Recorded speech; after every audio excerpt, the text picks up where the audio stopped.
ವಸ್ತುನಿಷ್ಠತೆ, ವಿಶ್ವಾಸಾರ್ಹತೆ, ನಿಖರತೆಗಾಗಿ ನೋಡ್ತಾ ಇರಿ ನ್ಯೂಸ್ ಪುತ್ತೂರು, ಜನಮನದ ಪ್ರತಿಧ್ವನಿ. ಶುಭ ಸಂಜೆ. ನಾನು ಶ್ರೀಮಾ. ಇಂದಿನ ಮುಖ್ಯಾಂಶಗಳು.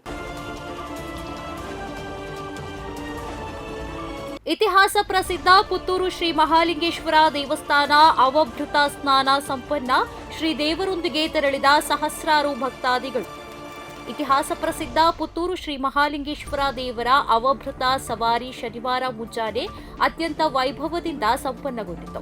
ವೀರಮಂಗಲ ಶ್ರೀ ವಿಷ್ಣುಮೂರ್ತಿ ದೇವಸ್ಥಾನದ ಬಳಿ ಇರುವ ಕುಮಾರಧಾರಾ ನದಿಯಲ್ಲಿ ಶನಿವಾರ, ಶುಕ್ರವಾರ ಮುಂಜಾನೆ ಅವಭೃತ ಸ್ನಾನ ಮುಗಿಸಿದರು. ಶುಕ್ರವಾರ ಸಂಜೆ ಶ್ರೀದೇವರ ಬಲಿ ಉತ್ಸವ ನಡೆದು ಬಳಿಕ ರಕ್ತೇಶ್ವರಿ ದೈವಗಳೊಂದಿಗೆ ನುಡಿಗಟ್ಟು ನಡೆದು ಬಳಿಕ ರಥಬೀದಿಯಿಂದ ಅವಭೃತ ಸವಾರಿಗೆ ಹೊರಟರು. ಶ್ರೀದೇವರೊಂದಿಗೆ ಸಹಸ್ರಾರು ಸಂಖ್ಯೆಯಲ್ಲಿ ಭಕ್ತಾದಿಗಳು ತೆರಳಿದರು.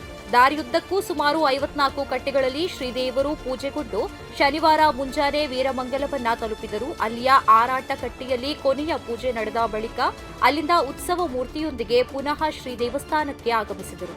ದಾರಿಯುದ್ದಕ್ಕೂ ಇರುವ ಕಟ್ಟೆಗಳನ್ನ ತಳಿರು ತೋರಣ, ಕೇಸರಿ ಬಂಟಿಂಗ್ಸ್ಗಳಿಂದ ಸಿಂಗರಿಸಲಾಗಿತ್ತು. ಕೆಲವು ಕಡೆಗಳಲ್ಲಿ ಯಕ್ಷಗಾನ ಮುಂತಾದ ಸಾಂಸ್ಕೃತಿಕ ಕಾರ್ಯಕ್ರಮಗಳು ಜರುಗಿದವು. ಪುತ್ತೂರ ಒಡೆಯ ಶ್ರೀ ಮಹಾಲಿಂಗೇಶ್ವರ ದೇವರ ಜಾತ್ರೋತ್ಸವ ಧ್ವಜಾರೋಹಣದೊಂದಿಗೆ ಸಂಪನ್ನ.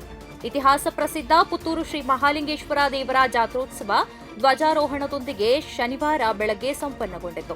ಶುಕ್ರವಾರ ಸಂಜೆ ಶ್ರೀದೇವರು ದೂರದ ವೀರಮಂಗಲಕ್ಕೆ ಅವಭೃತ ಸವಾರಿ ನಡೆಸಿ ಶನಿವಾರ ಮುಂಜಾನೆ ತಲುಪಿ ವೀರಮಂಗಲ ಶ್ರೀ ವಿಷ್ಣುಮೂರ್ತಿ ದೇವಸ್ಥಾನದ ಬಳಿಯಿರುವ ಕುಮಾರಧಾರಾ ನದಿಯಲ್ಲಿ ಅವಭೃತ ಸ್ನಾನ ಮುಗಿಸಿದರು. ಸುಮಾರು 11 ಗಂಟೆಗೆ ಶ್ರೀದೇವರು ದೇವಸ್ಥಾನ ತಲುಪಿ ಅದಾದ ಮೇಲೆ ಗರ್ಭಗುಡಿ ಪ್ರವೇಶಿಸಿ ಪೂಜೆ ನಡೆದ ಬಳಿಕ ಸಹಸ್ರಾರು ಭಕ್ತಾದಿಗಳ ಜಯಘೋಷಗಳೊಂದಿಗೆ ಧ್ವಜಾರೋಹಣ ನಡೆಯಿತು. ಇಂದು ರಾತ್ರಿ ಶ್ರೀ ದೇವಸ್ಥಾನದಲ್ಲಿ ಪಿಲಿಭೂತ ರಕ್ತೇಶ್ವರಿ ನೇಮೋತ್ಸವ ನಡೆಯಲಿದೆ.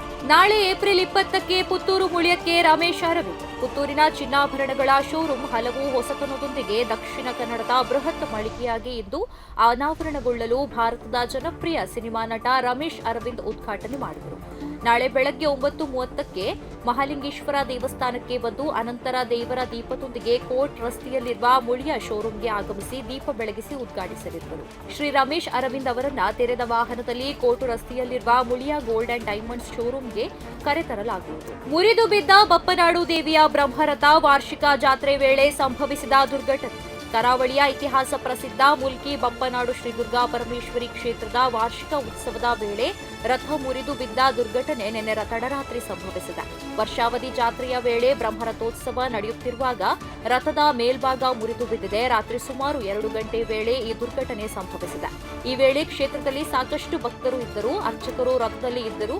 ಆದರೆ ಯಾರಿಗೂ ಯಾವುದೇ ಹಾನಿ ಸಂಭವಿಸಿಲ್ಲ. ಬಳಿಕ ದೇವಿಯನ್ನ ಚಂದ್ರಮಂಡಲ ರಥದಲ್ಲಿ ಕೂರಿಸಿ ಉತ್ಸವ ಮುಂದುವರಿಸಿ ವಿಧಿವಿಧಾನಗಳನ್ನು ನೆರವೇರಿಸಲಾಯಿತು. ಬೆಳ್ತಂಗಡಿಯ ಯುವಕ ಮೈಸೂರಿನಲ್ಲಿ ನದಿಗೆ ಬಿದ್ದು ಮೃತ್ಯು.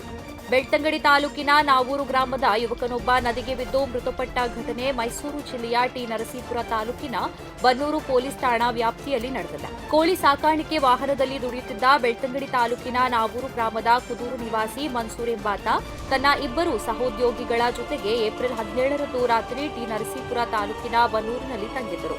ಏಪ್ರಿಲ್ 18ರಂದು ಬೆಳಗ್ಗೆ ಸ್ಥಳೀಯ ಕಾವೇರಿ ನದಿಯಲ್ಲಿ ವಾಹನ ತೊಳೆದು ಸ್ನಾನ ಮಾಡಲು ತೆರಳಿದ ಸಂದರ್ಭದಲ್ಲಿ ಮನ್ಸೂರ್ ಎಂಬಾತ ಕಾಲು ಜಾರಿ ಗುಂಡಿಗೆ ಬಿದ್ದು ಸಾವನ್ನಪ್ಪಿದ್ದಾನೆ. ಸ್ಥಳಕ್ಕೆ ಬನ್ನೂರು ಪೊಲೀಸರು ತೆರಳಿದ್ದು ತನಿಖೆಯನ್ನ ನಡೆಸಿದ್ದಾರೆ. 59ನೇ ದಿನಕ್ಕೆ ಕಾಲಿರಿಸಿದ ಭಾವತೀರಾಯಾನ ನಾಳೆ ಬೆಳಗ್ಗೆ 11 ಗಂಟೆಗೆ ಶುರು. ಸುಳ್ಯದ ಯುವ ಸಂಗೀತ ಹಾಗೂ ಚಿತ್ರ ನಿರ್ದೇಶಕ ಮಯೂರ ಅಂಬೇಕಲು ನಿರ್ಮಾಣದ ಭಾವತೀರಾಯಾನ ಸಿನಿಮಾ ಪ್ರೇಕ್ಷಕರ ಮೆಚ್ಚುಗೆಯನ್ನ ಪಡೆದು 9ನೇ ವಾರದಲ್ಲಿ 59ನೇ ದಿನಕ್ಕೆ ಯಶಸ್ವಿಯಾಗಿ ಮುನ್ನಡೆಯುತ್ತಿದ್ದು ಚಿತ್ರಕ್ಕೆ ವ್ಯಾಪಕ ಬೆಂಬಲ ವ್ಯಕ್ತವಾಗುತ್ತಿದೆ. ನಾಳೆ ಏಪ್ರಿಲ್ 20 ಭಾನುವಾರದಂದು ಬೆಳಗ್ಗೆ 11 ಗಂಟೆಗೆ ಚಿತ್ರ ಪ್ರದರ್ಶನಗೊಳ್ಳಲಿದೆ. ಪ್ರತಿದಿನದ ಸುದ್ದಿಗಳಿಗಾಗಿ ನೋಡ್ತಾ ಇರಿ ನ್ಯೂಸ್ ಪುತ್ತೂರು, ಜನಮನದ ಪ್ರತಿಧ್ವನಿ. ಧನ್ಯವಾದಗಳು. ವಸ್ತುನಿಷ್ಠತೆ, ವಿಶ್ವಾಸಾರ್ಹತೆ, ನಿಖರತೆಗಾಗಿ ನೋಡ್ತಾ ಇರಿ ನ್ಯೂಸ್ ಪುತ್ತೂರು, ಜನಮನದ ಪ್ರತಿಧ್ವನಿ.